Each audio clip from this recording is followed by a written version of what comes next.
بسم اللہ الرحمن الرحیم وبہ نستعین انہ خیر ناصر ومعین وصلی اللہ علی محمد وآلہ الطاہرین ان رسول اللہ صلی اللہ علیہ وآلہ وسلم مثل المؤمن مثل النخلہ ما اخذت منها من شیء نفعک۔ رسول گرامی قدر صلی اللہ علیہ وآلہ وسلم فرماتے ہیں کہ مومن کی مثال کھجور کے درخت کی طرح ہے، جو بھی چیز آپ اس سے لیں گے نفع کا آپ کو فائدہ پہنچائے گی۔ الحمدللہ ہماری گفتگو مغنی الادیب میں حرف کاف کے بیان میں تھی کہ مختلف ادات ذکر ہوئے، من جملہ ان ادات میں سے ایک لفظ کلا ہے۔ اچھا، کلا کی کیفیت کے بارے میں بحث کرتے ہیں، وضعیت کے بارے میں کہ یہ لفظ مرکب ہے یا بسیط ہے۔ آغا ثعلب کہتے ہیں کہ یہ لفظ مرکب ہے، اصل میں کاف تشبیہ اور لا نافیہ تھا،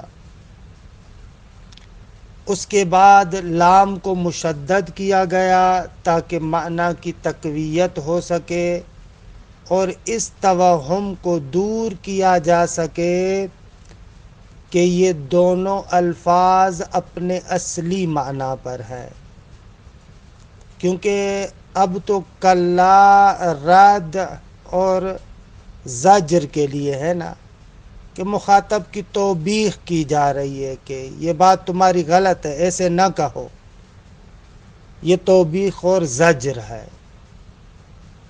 بعض افراد کہتے ہیں کہ نہ، ان توجیہات کرنے کی ضرورت نہیں ہے، کلا ایک حرف بسیط ہے، اسی طریقے سے ہے اور اس میں کوئی توجیہ کرنے کی ضرورت نہیں ہے۔ دیکھیں کلا کے بارے میں کچھ مباحث ہیں جو ہمارا طریقہ ہے، عبارت کو پڑھتے جائیں گے اور مطالب آپ کی خدمت میں عرض کرتے جائیں گے۔ کلا مرکبۃ عند ثعلب من کاف التشبیہ ولن نافیہ۔ کلا آغا ثعلب کے نزدیک مرکب ہے کاف تشبیہ اور لا نافیہ سے، یعنی کلا۔ وَإِنَّمَا شُدِّدَتْ لَامُهَا، اس کے لام کو مشدد کیا گیا، تشدید دی گئی فقط اور فقط اس نقطے کی وجہ سے کہ لِتَقْوِیَةِ الْمَعْنَى، تاکہ اس کی معنی کے اندر تقویت اور تأکید پیدا کرے۔ وَلِدَفْعِ تَوَہُّمِ بَقَاءِ مَعْنَى الْکَلِمَتَینِ، اور اس توہم کو دور کرنے کے لیے کہ کلا حرف تشبیہ اور لا نافیہ کا معنی باقی ہے، نہ، اس توہم کو ختم کرنے کے لیے۔ وَعِندَ غَيْرِهِ هِيَ بَسِيطَةٌ، غیر ثعلب کے نزدیک کلا ایک حرف بسیط ہے۔ وَهِيَ عِندَ سِیبویہ والخلیل والمبرد والزجاج وَأَكْثَرِ الْبَصْرِیِّینَ حَرْفٌ، فرماتے ہیں آغا سیبویہ، خلیل، مبرد، زجاج اور اکثر بصریوں کا ماننا ہے کہ یہ ایک حرف ہے کہ معناہ الردع والزجر، کہ جس کا معنی ردع اور زجر کرنا ہے، یعنی توبیخ کرنا ہے مخاطب کی۔ نہ، ایسے نہیں ہے، مخاطب جو بات کر رہا ہے اس کی زجر اور توبیخ کے لیے ہے کہ انشاءاللہ جیسے ہی مثالیں آتی ہیں ان کے اندر یہ مطلب بالکل روشن ہو جائے گا۔ ولا معنی لہا عندہم الا ذالک، فرماتے ہیں کہ اس کلا کا اور کوئی معنی نہیں ہے ان لوگوں کے نزدیک سوائے رد اور زجر کے۔ اس کا معنی وہی رد اور زجر ہے، اس کے علاوہ دوسرا معنی نہیں ہے۔ حتیٰ کہ یہ حتیٰ کوئی غایت کے معنی میں نہیں ہے، گویا کہ اسی بات کی تفریع ہو رہی ہے۔ دسوقی اپنے حاشیے میں کہتے ہیں کہ یہ حتیٰ غایت کے لیے نہیں ہے بلکہ تفریع ہے۔ جب ان لوگوں کے پاس اس کلا کا صرف ایک معنی ہے تو انہم یجیزون ابدا الوقف علیہا والابتداء بما بعدہا، جب یہ فقط رد اور زجر کے معنی میں ہے تو لہٰذا نتیجتاً وہ لوگ اجازت دیتے ہیں کہ آپ ہمیشہ کلا پر وقف کر سکتے ہیں۔ مثلا قال اصحاب موسیٰ انا لمدرکون قال کلا کے نیچے مثال آئے گی یہ کہ جب حضرت موسیٰ علی نبینا و آلہ و علیہ السلام بنی اسرائیل کو لے کر جا رہے تھے تو سامنے سے دریا آ گیا، پیچھے سے فرعون پیچھا کر رہا تھا۔ خوب ان لوگوں کے اندر ابھی ایمانی اتنی تقویت تو نہیں تھی، جیسے ہی فرعون کے لشکر کو دیکھا تو انہوں نے کہا انا لمدرکون، موسیٰ آپ نے مروا دیا، آگے دریا، پیچھے فرعون، اب تو ہم مارے جائیں گے۔ قال کلا، حضرت موسیٰ نے کہا کہ ہرگز نہ، ایسے نہیں ہے، یعنی ایسے نہیں ہے کہ پیچھے سے آ کر فرعون آپ کو دبوچ لے گا، کلا کہ یہاں پر وقف کرے آپ۔ اس کے بعد پھر دوسرے کلام سے ابتدا کرے، ان معی ربی سیہدین، بتحقیق میرے ساتھ میرا رب ہے، وہی راہ دکھائے گا۔ جب اس کے راستے میں نکلے ہیں اور ظاہراً راستہ بند نظر آ رہا ہے تو وہی رہنما ہے۔ مومن کو ایسے ہونا چاہیے۔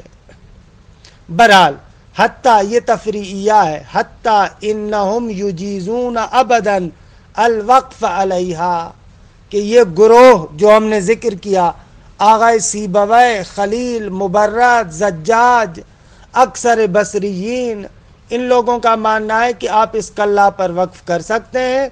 والابتداء بما بعدہا، یا اگر الوقف پر عطف کریں تو والابتداء بما بعدہا، یعنی یجیزون الوقف علیہا والابتداء بما بعدہا، اور آپ ما بعد سے ابتدا کریں، کلا پر وقف کریں۔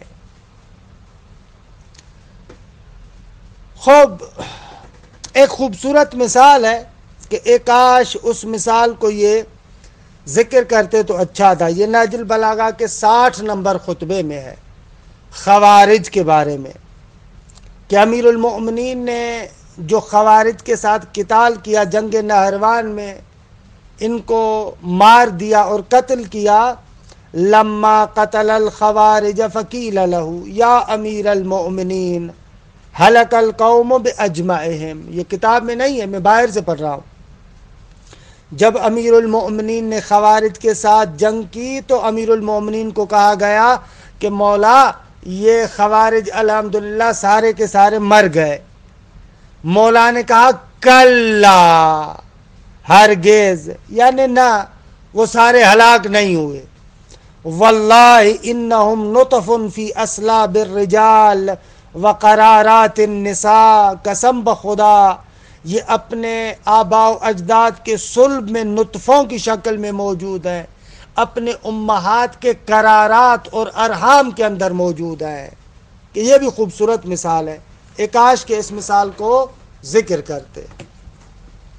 بہرحال یہ آغا سیبویہ، خلیل، مبرد اور زجاج کا عقیدہ کہ اس کا معنی فقط رد اور زجر ہے، جبکہ ورأى الکسائی و ابو حاتم و من وافقہما ان معنی الردع والزجر لیس مستمرا فیہا۔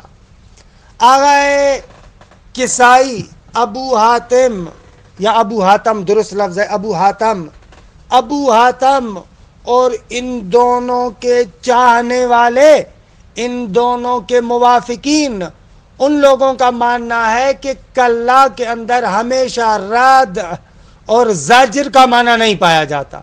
ایسے نہیں ہے کہ ہمیشہ مخاطب کی توبیخ کے لیے آئے اور کہا جائے کہ مخاطب نے جو بات کی ہے، متکلم نے جو بات کی ہے وہ بات غلط ہے۔ مثلا ایک بندہ بات کرتا ہے، ہم اسے کہتے ہیں کلا، جیسے یہاں پر امیر المومنین کو اس نے کہا کہ یہ لوگ سارے کے سارے قتل ہو گئے، مولانا نے فرمایا کلا، ہرگز ایسے نہیں ہے، یعنی لیس الامر کذالک۔ آپ دیکھیں جہاں پر یہ کلا رد اور زجر کے معنی میں آتا ہے، وہاں پر جو ادبی تفسیریں ہیں وہاں پر ترجمہ ایسے کرتے ہیں، یعنی لیس الامر کذالک، بات اس طریقے سے نہیں ہے، نہ ایسے نہیں ہے، یہ ترجمہ ہوتا ہے۔ دقت کریں، جہاں پر کلا رد اور زجر کے معنی میں ہے وہاں پر مفسرین کیا ترجمہ کرتے ہیں؟ کلا، یعنی لیس الامر کذالک، بات ایسے نہیں ہے۔ تو آغا کسائی ابو حاتم اور ان کے پیروکار کہتے ہیں کہ کلا کے اندر ہمیشہ رد اور زجر کا معنی نہیں ہے، بلکہ چہ بسا دوسرا معنی بھی آتا ہے۔ فزادوا فیہا معنی ثانیا، ان لوگوں نے کلا میں ایک اور معنی کا بھی اضافہ کیا ہے، یسح علیہ۔ اس عبارت پر تھوڑا سا توجہ کیجیے گا کہ عبارت بہت ہی مختصر اور دقیق عبارت ہے، یعنی رہزن بھی ہے۔ اگر صحیح طریقے سے آپ اس عبارت کو نہ سمجھیں تو ترجمہ درست نہیں ہوگا۔ یسح علیہ یعنی ان لوگوں نے کلا میں دوسری معنی کا اضافہ کیا ہے کہ یسح علیہ، یعنی یسح بناء علیہ، اس دوسری معنی کے بنا پر درست ہو جائے گا، صحیح ہو جائے گا۔ کیا؟ ان یوقف دونہا، یعنی ای قبلہا، دونہا بمعنی قبلہا، اس دوسرے معنی کے بنا پر صحیح ہوگا۔ کیا؟ ان یوقف دونہا، اس کلا سے پہلے وقف کیا جائے۔ ترجمہ دقت سے سنیے گا، فارسی شروعات کو بھی میں نے دیکھا، یہاں پر ان لوگوں نے بالکل بیکار ترجمہ کیا ہے، مزے سے مطلب کو نہیں بیان کیا، لہذا اس عبارت کو اچھے طریقے سے سمجھے۔ یسح علیہ یعنی اس دوسرے معنی کے بنا پر صحیح ہوگا۔ کیا؟ ان یوقف علیہا، ان یوقف دونہا، یعنی اس کلا سے پہلے وقف کیا جائے۔ دون بمعنی قبل ہے، دونہا یعنی قبلہا، اس کلا سے پہلے وقف کیا جائے۔ وَيُبْتَدَأَ بِهَا، اور اس کلا سے کلام کا ابتدا کیا جائے۔ دیکھ رہے ہیں ترجمہ کیسے عرض کر رہا ہوں؟ اگر اس طریقے سے مطلب آپ بیان نہیں کریں گے تو یہ عبارت آپ سے بالکل بننے والی نہیں ہے۔ یہاں پر فارسی شروعات کے اندر اصلاً مطلب الٹا سلٹا آیا ہوا ہے، درست اس طریقے سے جیسے بندہ حقیر آپ کی خدمت میں عرض کر رہا ہوں، یعنی دوسرے معنی کے تحت کلا سے پہلے وقف کریں اور کلا کے ساتھ ابتدا کریں۔ اچھا، اس دوسرے معنی کا انہوں نے اضافہ کیا ہے، بھائی وہ دوسرا معنی ہے کیا؟ کہتے ہیں اس دوسرے معنی میں 3 قول ہیں۔ ثم اختلفوا فی تعیین ذلک المعنی علی 3 اقوال۔ آغا کسائی، ابو حاتم اور جو ان کے پیروکار ہیں انہوں نے کہا کلا کا دوسرا معنی تو ہے، لیکن وہ دوسرا معنی کیا ہے اس میں اختلاف کرتے ہیں۔ 3 قول ہیں۔ آغا کسائی کہتے ہیں کہ یہ کلا کا دوسرا معنی ہے حقاً، حقاً کے معنی میں ہے۔ ابو حاتم کہتے ہیں کہ الائے استفتاحیہ کے معنی میں ہے، الا یعنی خبردار۔ آغا نضر بن شمیل اور فرا کہتے ہیں کہ یہ حرف ایجاب ہے، نعم کے معنی میں، درست ہے۔ ثم اختلفوا فی تعیین ذالک المعنی علی ثلاثۃ اقوال، اس کے بعد ان لوگوں نے اس کلا کے معنی کی تعیین کے بارے میں 3 نظریات پیش کیے، 3 اقوال میں یہ لوگ مختلف ہوئے ہیں، تقسیم ہوئے ہیں۔ احدھا للکسائی و متابعی ہے، آغا کسائی اور اس کے پیروکار۔ وہ کیا کہتے ہیں؟ قالو، وہ لوگ کہتے ہیں تکون بمعنی حقاً، یہ کلا حقاً کے معنی میں ہے۔ الثانی لابی حاتم و متابعی ہے، ابو حاتم اور اس کے پیروکار۔ قالو، یہ لوگ کہتے ہیں تکون بمعنی علی الاستفتاحیہ، علی استفتاحیہ، کہ عرض کیا تھا کہ وہ تنبیہ کے لیے آتا ہے، علی کے بعد میں ذکر کیا تھا۔ الثالث للنضر بن شمیل والفراء ومن وافقہما، تیسرا قول آگا نضر بن شمیل، فراء اور جو ان کے موافقین ہیں ان کا ہے۔ قالو، یہ لوگ کہتے ہیں تکون حرف ایجاب بمنزلت ای و نعام، ان لوگوں کا ماننا ہے کہ یہ والا کلا حرف ایجاب ہے، حرف جواب ہے، ای اور نعم کے معنی میں ہے۔ وحملوا علیہ، اور اسی معنی پر ان لوگوں نے اس آیہ کریمہ کو حمل کیا ہے کہ ہمارے مصنف نے تو فقط لکھا ہے کلا والقمر۔ بابا آیت کا تھوڑا سا آگے والا ایسا بھی نقل کرو یار، تاکہ آیت تو سمجھ میں آئے۔ آگے والا ایسے ہے، ما یعلم جنود ربک الا ہو وما ہی الا ذکری للبشر کلا والقمر، کہ آگے پھر بات چل رہی ہے۔ یہاں پر آپ کلا کو رد اور زجر کے معنی میں نہیں لے سکتے، کیونکہ میں نے عرض کیا رد اور زجر کا معنی ہوتا تو مقصد یہ ہے اس سے پہلے والی بات درست نہیں ہے، اس کو رد کر رہے ہیں۔ کلا اگر رد اور زجر کے معنی میں ہو تو اس کا مطلب ہوگا یعنی لیس الامر کذالک، حالانکہ اس آیہ کریمہ میں آپ ایسے نہیں کہہ سکتے، وہ پہلی والی بات کو رد تھوڑی کر رہے ہیں۔ مثلا یہ جو ہے کہ تمہارے رب کے لشکر کو نہیں جانتا مگر خدا، وما ہی الا ذکری للبشر، اور یہ آیات اور قرآن بھی لوگوں کے لیے ذکرہ، تذکر، یاد دہانی کے علاوہ کچھ بھی نہیں ہے۔ کلا، کلا اس پہلے والی بات کو رد تھوڑی کرے گا، پہلے والی بات غلط تھوڑی ہے، پہلے والی بات تو درست ہے۔ اب کیا کریں؟ آغا نضر بن شمیل و فرا کہتے ہیں یہاں پر کلا نام کے معنی میں، بھلے ہم انجوری ہے، بالکل ایسے ہی ہے، ہاں ایسے ہی ہے، درست ہے۔ وَحَمَلُوا عَلَيْهِ كَلَّا وَالْقَمَرِ، یعنی فَقَالُوا مَعْنَاهُ ای وَالْقَمَرِ، ای یعنی وہی نعم، بھلے ہاں اسی طریقے سے ہے، تمہارے رب کے لشکر کو کوئی نہیں جانتا سوائے اسی کے، اور یہ قرآن تذکر ہے، یاد دہانی ہے۔ کلا یعنی ای، بھلے اسی طریقے سے ہے کہ والقمر سے پھر آگے قسم ہے چاند کی، کہ پھر آگے بات جداگانہ چل رہی ہے۔ آغا ابن ہشام آپ کیا کہتے ہیں؟ آغا ابن ہشام کہتے ہیں کہ بابا ہم اس نقطے کو تو مانتے ہیں کہ کلا بعض مواقع پر اپنے معنی رد اور زجر سے خالی ہوتا ہے، یعنی رد اور زجر کا معنی نہیں ہوتا، کلا کے لیے واقعاً دوسرا معنی ہے، لیکن دوسرا معنی کیا ہے؟ کلا آیا حقاً کے معنی میں ہے، علی استفتاحیہ کے معنی میں ہے، یا نعم اور ای کے معنی میں ہے؟ کیا کہتے ہیں آغا ابن ہشام؟ ابن ہشام کہتے ہیں ہمارے نزدیک ابو حاتم کہ جو کلا کو علی استفتاحیہ کے معنی میں لیتا ہے یہ قول درست ہے، ہمارے نزدیک یہ بات درست ہے۔ باقی جو کسائی اور نضر بن شمیل بات کر رہے ہیں وہ دونوں قول درست نہیں ہے۔ دلیل کیا ہے آغا ابن ہشام آپ کے پاس؟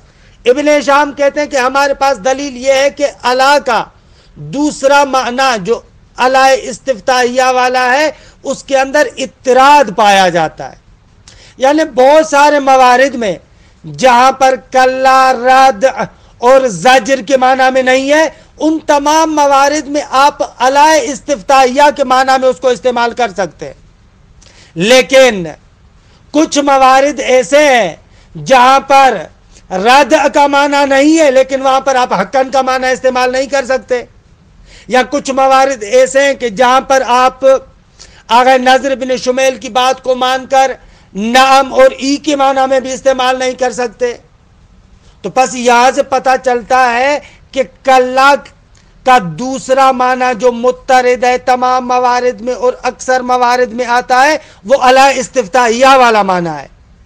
باقی وہ جو آغا کسائی اور آغا فرہ اور نضر بن شمیل جو معنی ذکر کرتے ہیں ان میں اضطراد نہیں پایا جاتا۔ عبارت کو دیکھیں، وَقَوْلُ أَبِي حَاتَمْ أَوْلَى مِنْ قَوْلِهِمَا، آغا ابن ہشام کہتے ہیں کہ ابو حاتم کا قول بہتر ہے ان دونوں کے قول سے، یعنی کسائی اور نضر بن شمیل کے قول سے بہتر ہے۔ کیوں؟ اس لیے کہ لِأَنَّهُ أَكْثَرُ اضطرادًا، ابو حاتم کا قول اضطراد کے لحاظ سے زیادہ ہے، یعنی اکثر ہے، اکثر موارد میں یہ آ سکتا ہے جبکہ وہ نہیں آ سکتے۔ بھائی نضر بن شمیل کے قول کو کیوں رد کر رہے ہیں، نام کے معنی کو کیوں رد کر رہے ہیں؟ فرماتے ہیں اس لیے فَإِنَّ قَوْلَ النَّضْرِ لَا يَتَأَتَّى فِي آيَتَيِ الْمُؤْمِنِينَ وَالشُّعَرَاءِ، سورہ مؤمنون اور سورہ شعراء کی جو آیات ہیں ان کے اندر آغا نضر کے قول کو آپ استعمال نہیں کر سکتے۔ وہاں پر یہ بات تو پکی ہے کہ رد اور زجر کے معنی میں نہیں ہے، لیکن وہاں پر یہ بھی نہیں کہہ سکتے ان دونوں آیتوں میں کہ یہاں پر کلا نام کے معنی میں ہے، کہ انشاءاللہ نیچے ذکر کر رہے ہیں دونوں موارد کو۔ درست ہے، علامہ سیاتی کی ابھی تھوڑی دیر کے بعد ذکر کریں گے۔ وقول الکسائی، آگئے کسائی کے قول کو کیوں رد کر رہے ہیں؟ کہتے ہیں کہ وہ قول نہیں آ سکتا، لا یتأتی فی نحو کلا ان کتاب الابرار، اور آغائے کسائی کا قول اس آیہ کریمہ میں نہیں مانا جا سکتا، یعنی یہاں پر کلا حقاً کے معنی میں نہیں ہوگا۔ کلا ان کتاب الابرار لفی علیین، بھائی کیوں نہیں آ سکتا؟ فرماتے ہیں اس لیے کہ علائے استفتائیہ کے بعد انا استعمال ہوتا ہے، اس کو ہم قبول کرتے ہیں، لیکن درست ہے اگر جو ہے وہ کیا ہے حقاً کا کلمہ ہو یا ایسا کلمہ ہو جو حقاً کے معنی میں ہو تو اس کے بعد انا نہیں پڑھتے، انا پڑھتے ہیں، یہ اپنے مقام پر ثابت ہے۔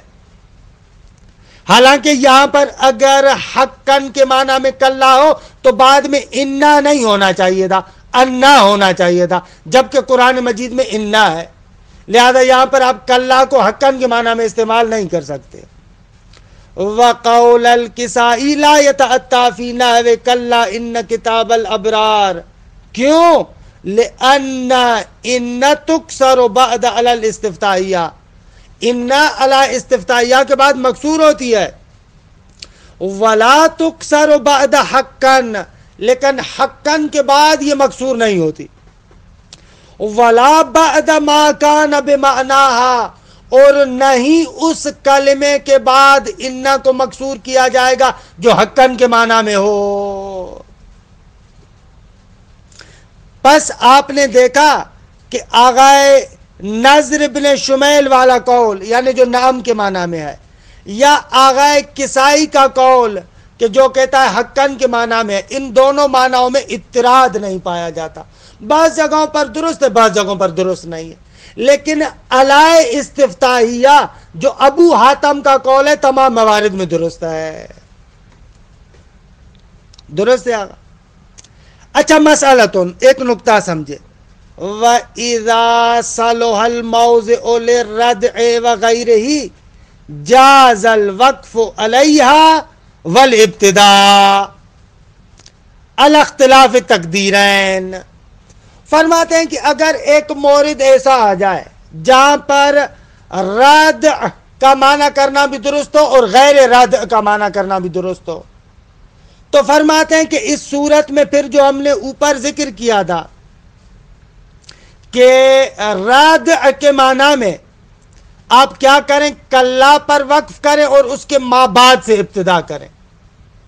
اگر یہاں پر آپ جس مورد میں دونوں معناؤں کی صلاحیت ہے، ردع اور غیر ردع دونوں کے لیے آ سکتا ہے، تو اگر وہاں پر آپ ردع کا معنی لیتے ہیں تو کلا پر وقف کر سکتے ہیں، اور اگر وہاں پر غیر ردع کے لیے استعمال کریں، مثلا علی استفتائیہ کے معنی میں ہو، تو پھر آپ اس کلا سے ابتدا کریں، یعنی وقف کلا سے پہلے کریں اور کلا کے بعد ابتدا کریں، کلام کو آگے چلائیں. مثلا جیسے اس مورد میں کلا ان کتاب الابرار، کیا آپ یہاں پر استفتائیہ کا معنی لے رہے تھے نا، وہی معنی بن رہا تھا، تو آپ کلا سے ابتدا کر رہے تھے. عبارت یہاں پر بہت ہی کہنا نہیں چاہیے، عبارت بد ہے، یعنی رہزن ہے. اگر مطلب کو درست طریقے سے نہیں سمجھیں گے تو یہ عبارت آپ کو اپنا مطلب نہیں دے گی، بہت مشکل سے دے گی. لہذا غور کریں ترجمہ کیسے کر رہا ہوں اس عبارت کا. وَإِذَا صَلُحَ الْمَوْضِعُ لِلرَّدْعِ وَلِغَيْرِهِ، اگر ایک مورد رد اور غیر رد کی صلاحیت رکھتا ہو، یعنی دونوں جائز ہو، تو یہاں پر کیا ہے، جاز الوقف علیہا، جائز ہے کہ آپ خود کلا پر وقف کریں کہ جب رد کے معنی میں ہے. والابتداء ہو، یعنی جاز الابتداء ہو، اور یہ بھی جائز ہے کہ آپ کلا سے ابتدا کریں، یعنی کلا سے پہلے وقف کریں اور کلا سے ہی ابتدا کریں، یعنی وقف آپ کلا پر نہ کریں، اس سے پہلے پر وقف کریں اور کلا سے ابتدا کریں جب غیر رد کے لیے ہو، مثلا استفتاء کے معنی میں ہو. الاختلاف تقدیرین، دونوں تقدیروں کے مختلف ہونے کی صورت میں اگر رد کا معنی لے رہے ہیں تو کلا پر وقف کریں، اور اگر غیر رد کا معنی لے رہے ہیں تو کلا سے ابتدا کریں، یعنی کلا پر وقف نہ کریں. عبارت بہت سنگین ہے انصافاً، کہ اگر اس طریقے سے معنی کریں تو پھر انشاءاللہ مطلب روشن ہو جائے گا. وَالْأَرْجَحُ حَمْلُهَا عَلَى الرَّدْعِ، آغا ابن ہشام کہتے ہیں کہ اگر مورد ایسا ہو جہاں پر دونوں احتمال ممکن ہو، رد اور غیر رد کا، تو وہاں پر بہتر یہ ہے، رجحان یہ رکھتا ہے کہ وہاں پر آپ اس کو رد اور زجر کے معنی پر حمل کریں، کیونکہ وہ اغلبی معنی ہے، اس کا اپنا معنی ہے. یعنی اس صورت میں آپ کلا پر وقف کریں، لِأَنَّهُ الْغَالِبُ فِيهَا، کیونکہ کلا میں غالب یہ رد اور زجر ہے. وَذَلِكَ نَحْوُ، اور اس کی مثال یہ آیہ کریمہ ہے. آیہ کریمہ کو دیکھیں، وَاتَّخَذُوا مِن دُونِ اللَّهِ آلِهَةً، ان لوگوں نے اللہ تبارک و تعالی کے علاوہ دوسرے معبود بنائے، لِيَكُونُوا لَهُمْ عِزًّا، تاکہ وہ دوسرے آلہہ ان کے لیے مایہ عزت ہوں. کلا، ہرگز، یعنی ایسے نہیں ہے، وہ معبود ان کے لیے مایہ عزت نہیں ہوں گے بلکہ مایہ ذلت ہے. یہ ترجمہ کیا اس صورت میں جب رد کے معنی میں لے رہا ہوں. اچھا غیر رد کے معنی میں لوں تو ترجمہ کیسے ہوگا؟ پھر ایسے ہوگا، وَاتَّخَذُوا مِن دُونِ اللَّهِ آلِهَةً لِيَكُونُوا لَهُمْ عِزًّا کَلَّا سَيَكْفُرُونَ بِعِبَادَتِهِمْ. کلا یعنی الا، آگاہ ہو جاؤ، سَيَكْفُرُونَ بِعِبَادَتِهِمْ، ان قریب یہ ان کی عبادت کا انکار کریں گے. درست ہے؟ خوب، دونوں معنی ہو گئے. وَقَدْ تَتَعَيَّنُ لِلرَّدْعِ اَوِ الْاِسْتِفْتَاءِ، کہتے ہیں بعض موارد ایسے ہیں جہاں پر کلا یا رد کے لیے ہے یا استفتاء کے لیے، اس کے علاوہ کوئی دوسرا معنی نہیں لے سکتے. بعض موارد ایسے ہیں، یعنی وہاں پر آپ ایجاب کا، حقاً کا، یہ والا معنی نہیں لے سکتے. بعض موارد ایسے ہیں یا رد کا معنی لے یا استفتاء کا معنی لے، اس کے علاوہ جو دو معنی اور ذکر ہوئے تھے نہ، وہ نہیں ہو سکتے. عبارت دیکھیں، ہاں کیسے ترجمہ کر رہا ہوں. وَقَدْ تَتَعَيَّنُ لِلرَّدْءِ اَوِ الِاسْتِفْتَاءِ. بعض موارد ایسے ہیں کہ جہاں پر یا رد یا استفتاء، ان دونوں میں سے کسی ایک کے لیے متعین ہے، یعنی مانعۃ الخلو ہے، ان دونوں سے مطلب خالی نہیں ہوگا، یا یہ. باقی آپ وہاں پر ایجاب کا معنی لیں، نام کا معنی نہ غلط ہے، حقاً کا معنی لیں نہ غلط ہے. مثلا نحو جیسے یہ آیہ کریمہ حتی اذا جاء احدهم الموت قال رب ارجعونی، جب ان میں سے کسی ایک کے پاس موت آئے گی تو کہے گا اے میرے رب مجھے پلٹا دے. لعلی اعمل صالحا، شاید اعمال صالحہ انجام دوں، فیما ترکتو، اللہ جو پیچھے میں نے چھوڑا تھا اعمال صالحہ کو، اے میرے مالک مجھے تو دوبارہ پلٹا تاکہ میں عمل صالح انجام دوں. کلا کے رد کا معنی نہ، ہرگز ایسے نہیں ہے، ہرگز ایسے نہیں ہے. یہ جو کہہ رہا ہے کہ مجھے واپس پلٹا دیں اور میں دوبارہ جا کر اعمال صالح انجام دوں، یعنی نہ، لیس الامر کذالک، نہ، بات اس طریقے سے نہیں ہے، اس نے نہیں کرنے دوبارہ جا کر اعمال. انہا کلمتون، یہ فقط بات کر رہا ہے. کلمتون کبھی کبھار کلام کے معنی میں بھی آتا ہے، لفظ کلمہ مجازن استعمال ہوتا ہے. سیوطی میں آپ نے پڑھا تھا نا وَكِلْمَةٌ بِهَا كَلَامٌ قَدْ يُعَمْ، کہ کبھی کبھار کلمے سے کیا ہے کلام کا معنی لیا جاتا ہے، البتہ مجازن. جیسے آپ کلمہ طیبہ کہتے ہیں، وہ کلمہ تو نہیں ہے، کلام ہے. لا الہ الا اللہ، خوب کلمہ طیبہ، خوب، یہ تو کلام ہے، کلمہ نہیں ہے، لیکن مجازن کہہ رہے ہیں. تو یہاں پر بھی ایسے ہی ہے، کلا انہا کلمتون، یہ فقط بات کر رہے ہیں. کہتے ہیں کہ یہاں پر اولاً حقاً کے معنی میں نہیں ہے. کیوں؟ اس لیے کہ پھر اس کے بعد انہا نہیں ہونی چاہیے تھی، حالانکہ انہا کلمتون ہے، تو پس کلا حقاً کے معنی میں تو نہیں ہے. اگر کلا یہاں پر نعم کے معنی میں نہیں ہو سکتا، کہہ رہے ہیں نہ، نعم کے معنی میں بھی نہیں ہو سکتا، کیونکہ اس صورت میں ترجمہ ہی بالکل غلط ہو جائے گا. اس صورت میں بالکل ترجمہ غلط ہوگا. کیسے غلط ہوگا؟ اگر ہم نے کہا ہے کہ حرف ایجاب، حرف جواب، نعم اور ای اگر طلب کے بعد میں آئے تو اس کا مقصد یہ ہوتا ہے، یعنی اس کا وعدہ دے رہے ہیں کہ اس عمل کو ایسے کریں گے. مثلا آپ کہتے ہیں اضرب زیدن، وہ کہتا ہے نعم، اس کا مقصد یہ ہے کہ میں زید کو ماروں گا. خوب یہ لوگ کہہ رہے ہیں کہ اے ہمارے پروردگار ہمیں واپس پلٹا دو، انشاءاللہ امید ہے کہ ہم جو اعمال صالحہ بجا نہیں لا سکے ان اعمال کو جا کر بجا لائیں. اور آپ یہاں پر کہیں کلا، یعنی اے نام، یعنی دوبارہ آپ کو بھیجوں گا. غلط ہے معنی، نام کا معنی یہاں پر نہیں ہو سکتا. سمجھ میں آیا؟ نعم اگر طلب کے بعد ہو تو اس کا معنی یہ ہوگا کہ میں وعدہ کرتا ہوں جو آپ نے مجھ سے طلب کیا ہے اس کو انجام دوں گا. اب یہاں پر رب ارجعونی، وہ لوگ طلب کر رہے ہیں کہ ہمیں واپس پلٹا دے، اور خدا کہے نعم، یعنی میں تم لوگوں کو واپس پلٹاؤں گا، حالانکہ یہ نہیں ہے. کہہ رہے یہاں پر پس یا رد کا معنی لیں یا علی استفتائیہ کا معنی لیں، یہ دونوں لے سکتے ہیں. باقی نہ حقاً کا معنی لے سکتے ہیں نہ نعم کا معنی لے سکتے ہیں.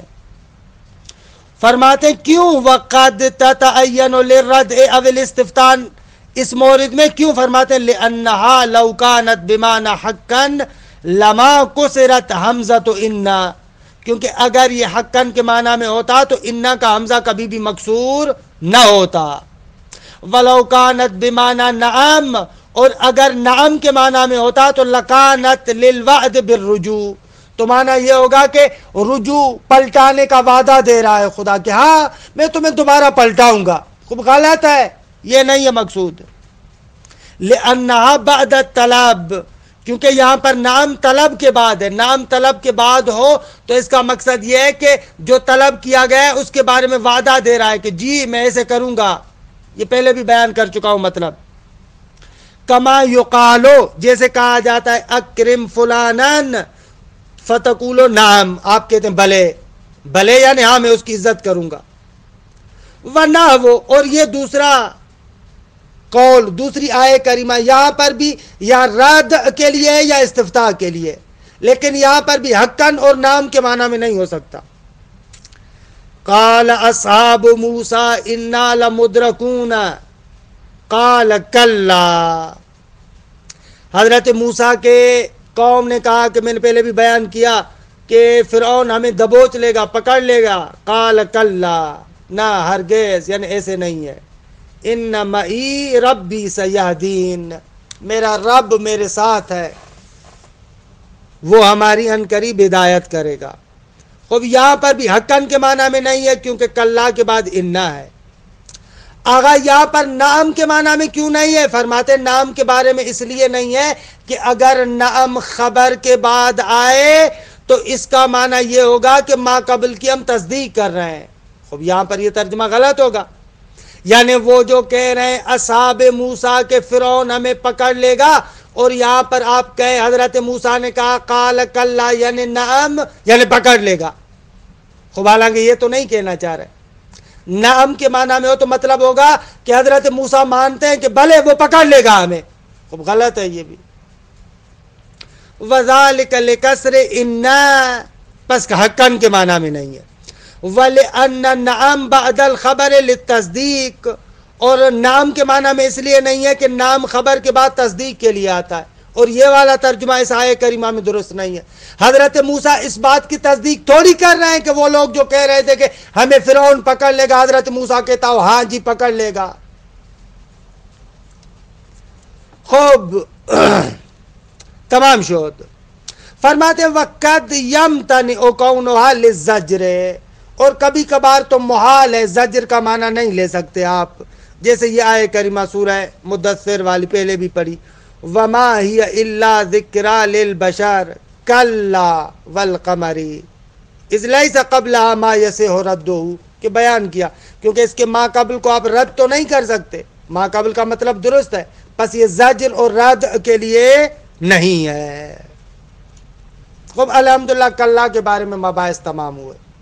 بعد والے مباحث آسان ہیں، مشکل نہیں ہے. بعد والے مباحث ہیں کلا اور کلتا کے بارے میں.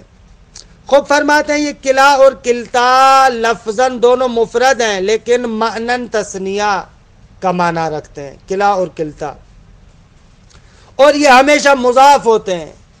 درست ہے، ایسے لفظ کی طرح مضاف ہوتے ہیں جو لفظاً اور معناً کیا ہوتا ہے؟ دو پر دلالت کرتا ہے. ان کا مضاف الیہ ایک ایسا کلمہ واحدہ معرفہ ہوگا جو دو پر دلالت کرے گا. مضاف الیہ کہ ہر ایک کی وضاحت کرتے ہیں. کلمہ واحدہ کی قید لگا رہے ہیں تاکہ خارج کرے اس مورد کو کہ جہاں پر دو پر چیزیں دلالت کر رہی ہیں. اس کا مضاف الیہ دو پر دلالت کر رہا ہے لیکن عطف و معطوف کے ذریعے سے. دو پر دلالت کر رہے ہیں دو کلمے، یعنی معطوف اور معطوف علیہ، نہ کہ کلمہ واحد، اس مورد کو خارج کرنے کے لیے. معرفہ کی قید لگا رہے ہیں اس لیے کہ اس کا مضاف الیہ معرفہ ہوتا ہے، نکرہ نہیں ہوتا. درست ہوا؟ اچھا، اس کے بعد کہتے ہیں کہ یہ جو مضاف الیہ دو پر دلالت کرتا ہے اس کی مختلف صورتیں ہیں. یا تو مضاف الیہ دو پر دلالت کرتا ہے حقیقتاً یا مجازاً. حقیقتاً دلالت بھی دو طریقے سے، یا اس تثنیہ پر دلالت کرنے میں نص ہے یا مشترک ہے. کہ ہر ایک کے لیے مثال دیتے ہیں. دیکھیں عبارت کو، کلا و کلتا مفردان لفظاً. فرماتے کلا اور کلتا دونوں مفرد ہیں، لفظاً دونوں مفرد ہیں، لفظاً مثنیان معنان، لیکن معنوی طور پر دو پر دلالت کرتے. مضافان ابداً، یہ دونوں مضاف ہوتے ہیں ہمیشہ، لفظاً و معنان، دونوں ہمیشہ لفظاً اور معنان مضاف ہوتے ہیں. مضافان الی کلمۃ واحدۃ معرفۃ دالۃ علی اثنین، مضاف ہوتے ہیں ایک کلمے کی طرف کہ جو معرفہ ہوتا ہے اور دلالت کرتا ہے دو پر. اچھا یہ جو دو پر دلالت ہے، اب اس کی تفصیلات ذکر کریں. یہ دو پر دلالت اما بالحقیقہ کہ اس کا آگے اس کا دوسرا لنگا آگے آئے گا، او بالمجاز. دو پر دلالت یا حقیقتاً ہے یا مجازن ہے، اور حقیقتاً بھی یا نص ہے یا مشترک ہے. نص ہے یعنی ایسا کلمہ ہے جو وصف دو کے لیے ہوا ہے، صراحتاً دو پر دلالت کرتا ہے. درست ہے. اما بالحقیقت والتنسیس، یا دو پر دلالت کرے گا مضاف الیہ حقیقتاً بھی، اور اس دو پر اس کی دلالت نص ہے یعنی صریح ہے. نحو قولہ تعالی کلتا الجنتین. درست ہے. یہاں پر الجنتین دو پر دلالت کرتا ہے، معرفہ بھی ہے، کلمہ واحدہ بھی ہے، حقیقتاً دو پر دلالت کرتا ہے، اور دو پر دلالت کرنے میں نص بھی ہے کیونکہ تثنیہ کا صیغہ ہے. وقول حسان، اور آغا حسان کا قول بھی اسی پر دلالت کرتا ہے. لسانی و سیفی صارمان کلاہما ویبلغ ما لا یبلغ السیف مذودی. کہتے ہیں کہ میری تلوار اور میری زبان دونوں برندہ ہیں، کاٹنے والی ہیں. صارم بالکل کاٹنے والی، کٹ کرنے والی، جو دھار والی چیز ہو. کہتا ہے حسان کہ ہماری زبان اور ہماری تلوار دونوں کاٹنے والی ہیں. صارمان کلاہما، ہما کی طرف مضاف ہے. وَيَبْلُغُ مَا لَا يَبْلُغُ السَّيْفُ مِذْوَدِي، جہاں پر ہماری تلوار نہیں پہنچتی وہاں پر ہماری زبان پہنچتی ہے. مذود یعنی زبان. درست ہے. اچھا اس کے علاوہ ماشاءاللہ اگر آپ خطیب ہیں تو وہ معروف آیت بھی اسی پر دلالت کرتی ہے. یہی شاید ہی مثال ہے اس کا. وَإِمَّا يَبْلُغَنَّ عِنْدَكَ الْكِبَرَ أَحَدُهُمَا أَوْ كِلَاهُمَا، اگر تمہارے پاس ماں باپ میں سے کوئی ایک یا دونوں بڑھاپے میں تمہارے پاس ہوں تو کیا کرنا؟ فَلَا تَقُلْ لَهُمَا أُفٍّ، تو دونوں کو اف تک نہ کہنا. وہ بھی مثال ہے اس کے لیے کلاہما کی.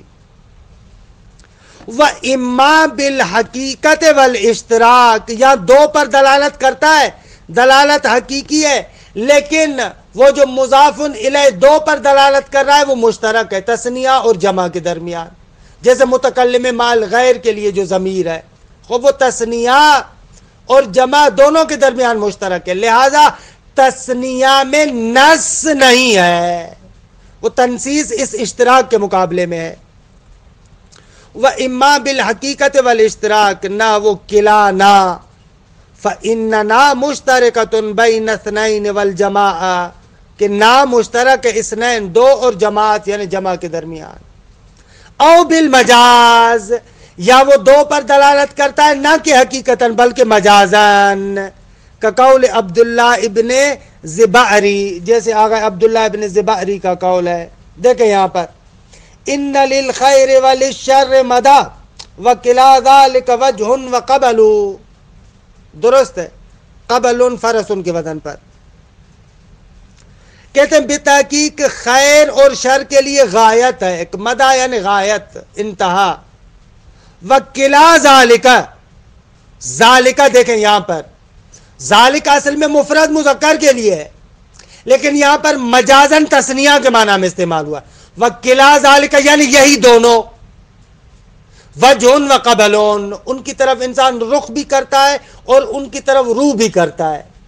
یعنی خیر و شر کی طرف انسان کا رخ ہوتا ہے، بالآخر اس کے سامنے کبھی خیر ہوتا ہے کبھی شر ہوتا ہے. تو یہاں پر شاید مثال کس میں؟ ذالکہ میں. ذالکہ ویسے تو مفرد کے لیے لیکن مجازن تثنیہ کے لیے استعمال ہوا ہے. اگر ایسے ہوتا ہے کہ مفرد مجازن تثنیہ کے لیے استعمال ہوتا ہو، کہتے ہیں ہاں، قرآن مجید سے ایک نظیر دیتے ہیں آپ کو. ابھی ذکر کرتے ہیں ایک آیہ کریمہ، فرماتے ہیں فَإِنَّ ذَلِكَ حَقِيقَةٌ فِي الْوَاحِدِ، ذَلِكَ تو حقیقت واحد میں، وَأُشِيرَ بِهَا إِلَى الْمُثَنَّى عَلَى مَعْنًى، لیکن اس کے ذریعے سے تثنیہ کی طرف اشارہ کیا گیا معنوی طور پر. درست ہے. وَكَلَا، کلا بے بخشت کلا کہہ رہا ہوں. وَكِلَا مَا ذُكِرَ، عبارت ایسے پڑھے، وَكِلَا مَا ذُكِرَ، جو قلعہ ذکر کی گئی اوپر شاعر کے شعر میں، قلعہ ذالک علی حد فی قولہ تعالی، خداوند متعال کے اس قول میں جیسے آپ دیکھیں گے اس کی طرح ہے، درست ہے؟ حالانکہ خداوند متعال کے اس قول میں قلعہ نہیں ہے، درست ہے؟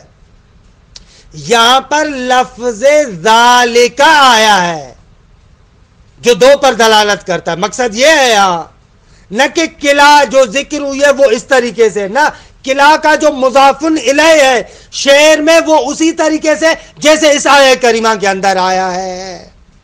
فتأمل جیداً لا فارض ولا بکر اوان بین ذالک۔ خوب وہ بنی اسرائیل کے گائے کا قصہ کہ کیسی ہو، ایسی ہو، فلاں ہو، کہ یہاں تک کہ جب انہوں نے سوال کیا کہ بھئی کیسی ہو، بوڑھی ہو، جوان ہو، یعنی کیسی ہو، تو جواب ہے لا فارض ولا بکرون، نہ بالکل پیر اور بوڑھی ہو نہ ہی بالکل جوان ہو، بلکہ اوان بین ذالک، ان دونوں کے درمیان کی کیفیت میں ہو۔ اب یہاں پر ظاہر سی بات ہے کہ بینا کے بعد آیا ہے، بینا کے بعد متعدد چیز ہونی چاہیے، تو ذالک تثنیہ کو بھی بیان کر رہا ہے، تعدد کو بیان کر رہا ہے، درست عزیز مان؟ تمام شد۔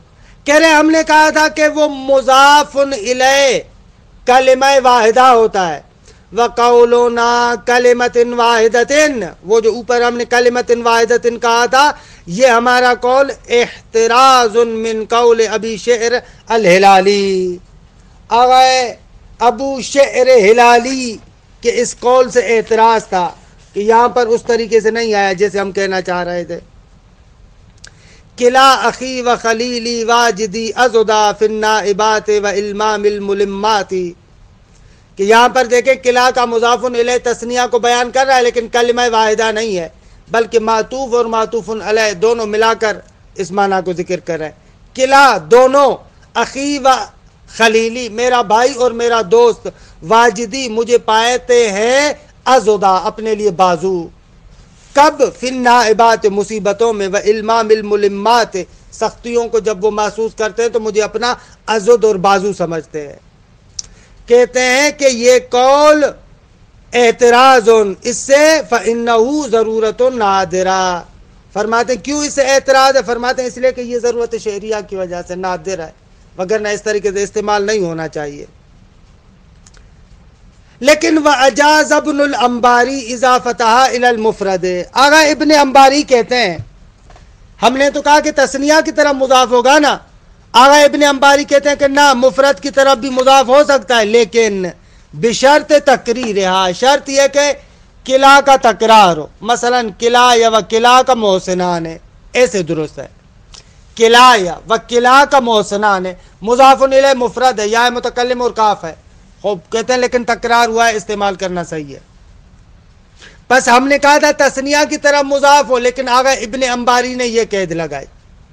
خوب، وَأَجَازَ الْكُوفِيُّونَ اِضَافَتَهَا إِلَى النَّكِرَةِ الْمُخْتَصَّةِ، آغایون کوفی کہتے ہیں کہ بابا آپ اس کو نکرہ کی طرف بھی مضاف کر سکتے ہیں، لیکن وہ نکرہ مخصصہ ہونا چاہیے، اس نکرے کو تخصیص لگی ہو، اس کا دائرہ کمتر ہو، نکرہ محضہ نہ ہو، نکرہ مخصصہ کی طرف اضافہ کر سکتے ہیں۔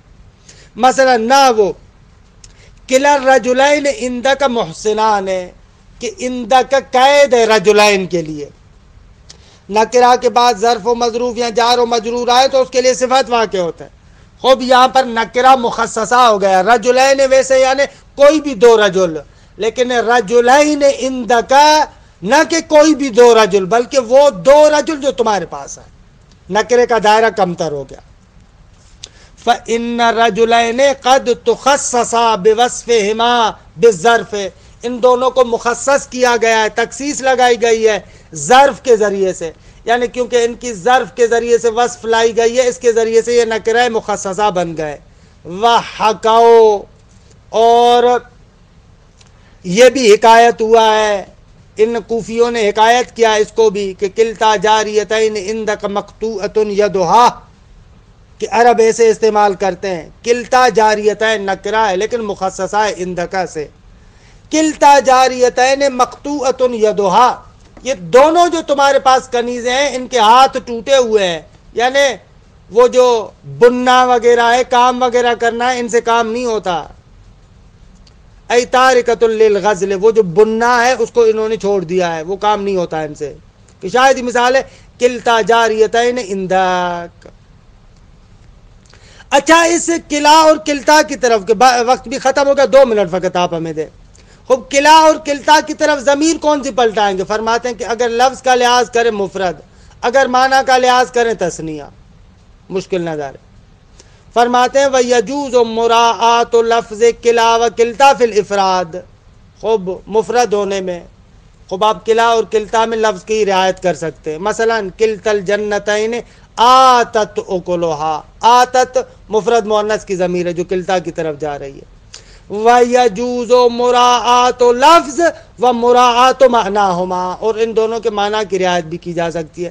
وَهُوَ قَلِيلٌ وَقَدْ اجْتَمَعَا فِي قَوْلِ الْفَرَزْدَقِ، کہ واقعاً یہ ایک بہت بڑا ہنر ہے کہ ایک شعر کے اندر دونوں شاہدی مثال. کلاہما، وہ دونوں ہی نجد الجری بینہما، جیسے مثلا گھوڑے وغیرہ دوڑتے ہیں نا تو بیچارے کتنے سختیوں میں ہانپتے ہیں، تیز دوڑتے دوڑتے رک جاتے. تو کہا کہ آغا جریر، وہ جو تیری بیٹی اور اس کا شوہر ہے وہ دونوں اسی طریقے سے. کلاہما حین الجد الجری بینہما، جب ان دونوں کے درمیان تیز دوڑنا ہوتا ہے. قد اقلعا، پھر اچانک سے رک جاتے ہیں. وکلا انفیہما رابن، اور دونوں کی ناک کیا ہے؟ پھول جاتی ہے. کہ یہاں پر آپ دیکھیں شاہدی مثال کہاں پر ہے؟ ایک ہے وکلا انفیہما رابن، رابن خبر ہے کلا انفیہما کی، یہاں پر مفرد کی ضمیر پلٹ رہی ہے. لیکن کلاہما حین جد الجری بینہما قد اقلعا، کہ یہاں پر کوئی تثنیہ کی ضمیر ہے. وَيَتَعَيَّنُ مُرَاعَةُ اللَّفْظِ فِي نَحْوِهِ، اور بعض موارد میں نہ ایک عبارت کا ٹکڑا رہتا ہے. فَإِذَا قِيلَ، فرماتے ہیں کہ اب آپ کو تھوڑی تمرین بھی کروا دیں، 2 منٹ ہمیں دیں، ہے کہ اس بات کو ادھورا چھوڑے. فَإِذَا قِيلَ زَيْدٌ وَعَمْرٌ كِلَاهُمَا، خوب یہاں پر کیا کریں گے؟ خبر کو قائمان لائیں گے یا قائمن لائیں گے؟ کہتے ہیں کہ اس پر ڈیپینڈ کرتا ہے کہ کلاہما کو کیا سمجھتے ہو. فَإِذَا قِيلَ زَيْدٌ وَعَمْرٌ كِلَاهُمَا فَإِن قُدِّرَ كِلَاهُمَا تَوْكِيدًا، اگر کلاہما کو زید اور عمر کی آپ تاکید قرار دیں تو قیل قائمان لا قائمن، تو پھر تو خبر آپ کو قائمان لانی پڑے گی. تثنیہ ہے، زید و عمر قائمان ہے، کیونکہ کلاہما کیا ہے؟ تاکید ہے. لیکن اگر آپ کہیں کہ نہ ایسے نہ، بلکہ کلاہما کو مبتدا فرض کریں تو پھر آپ کی مرضی ہے. کلاہما قائمان بھی درست ہے، کلاہما قائمن بھی درست ہے. فَإِذَا قِيلَ زَيْدٌ وَعَمْرٌ كِلَاهُمَا فَإِن قُدِّرَ كِلَاهُمَا تَوْكِيدًا، اگر کلاہما کو تاکید آپ فرض کریں تو قیل کہا جائے گا قائمان لا قائمن، قائمن نہیں کہیں گے بلکہ قائمان کہا جائے گا. کیوں؟ لِأَنَّهُ خَبَرٌ عَنْ زَيْدٍ وَعَمْرٍ، کیونکہ زید اور عمر سے خبر ہے تو قائمان کہنا پڑے گا، قائمن غلط ہے. لیکن وَإِن قُدِّرَ مُبْتَدَا، یعنی فَإِن قُدِّرَ كِلَاهُمَا تَوْكِيدًا وَإِن قُدِّرَ مُبْتَدَان، اگر اس کو فرض کیا جائے مبتدا کلاہما کو، فَالْوَجْهَانِ، تو قائمان بھی درست ہے، قائمن بھی درست ہے. اوپر والے مسئلے کی بنا پر کہ لفظ کی رعایت کریں تو قائمون، معنی کی رعایت کریں تو قائمان. فَالْوَجْهَانِ وَالْمُخْتَارُ الْإِفْرَاد، ہمارا نظریہ یہ ہے کہ بابا مفرد لے کر آئے، قائمن لے کر آئے، لفظ کی رعایت کریں. وَعَلَى هَذَا فَإِذَا قِيلَ، دیکھیں تمرین ہے، بس اس بنا پر اگر کہا گیا اِنَّ زَيْدًا وَعَمْرًا، درست ہے. فَإِن قِيلَ كِلَيْهِمَا، تو قیل قائمان ہے. اگر کہا گیا اِنَّ زَيْدًا وَعَمْرًا كِلَيْهِمَا، تو آپ کو یہاں پر حتماً قائمان کرنا پڑے گا، کیونکہ کلیہما کی صورت میں آپ نے حتماً زیدن و عمرن سے کلیہما کو تاکید قرار دیا ہے، تو قائمان زید اور عمر کے لیے خبر بنے گے. درست ہے. قیل قائمان او کلاہما یعنی فإن قیل کلاہما ان زیدن و امرن کلاہما فالوجہان. درست ہے. تو اس صورت میں وہی دونوں وجہ ہوں گی. لفظ کی رعایت کریں تو وہاں پر آپ کہہ سکتے ہیں قائمون، اگر معنی کی رعایت کریں تو قائمان، کیونکہ کلاہما اس صورت میں آپ تاکید نہیں بنا رہے، جدا گنا مبتدا بنا رہے ہیں، تو فالوجہان دونوں وجہ جائز ہے. وَيَتَعَيَّنُ مُرَاعَةُ اللَّفْظِ فِي نَحْوِ كِلَاهُمَا مُحِبٌّ لِصَاحِبِهِ، کیونکہ یہاں پر کلاہما کل واحد کے معنی میں ہے، یعنی کل منہما کے معنی میں ہے، دونوں میں سے ہر ایک محب لصاحبہ اپنے دوست سے محبت کرتا ہے. لأن معناه کل منہما، دونوں میں سے ہر ایک. اور اسی طریقے سے قول عبداللہ ابن جعفر کہ کہتا ہے کلانا غنی عن اخیہ حیاتہ، ہم میں سے دونوں میں سے ہر ایک اپنے بھائی سے مستغنی اور بے پرواہ اس کی زندگی میں. وَنَحْنُ اِذَا مِتْنَا، لیکن جب ہم مر جائیں گے تو اشد تغانیہ، بے پرواہ ہونے کے لحاظ سے اور زیادہ شدید ہو جائیں گے، یعنی پھر تو اصلاً پرواہ نہیں ہے. کہ یہاں پر بھی کلانا کل منہما، کل واحد منہما کے معنی میں، تو حتماً یہاں پر مفردی لانا پڑے گا. خوب اس طریقے سے الحمدللہ کلا اور کلتا کی بحث بھی تمام ہوئی. وصلی اللہ علی محمد و آل بیتہ الطیبین الطاہرین.